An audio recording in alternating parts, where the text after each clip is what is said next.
अस्सलामुअलैकुम। फलां की फजीलत ज़्यादा है तो फलां की फजीलत बहुत कम है। फलां से हमें बहुत मोहब्बत है तो फलां से हमें नफ़रत है।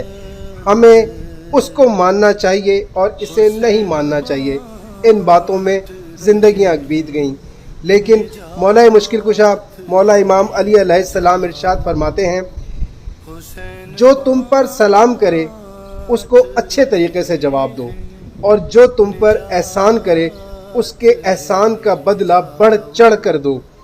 अगरचा फजीलत उसी की है जो पहल करे।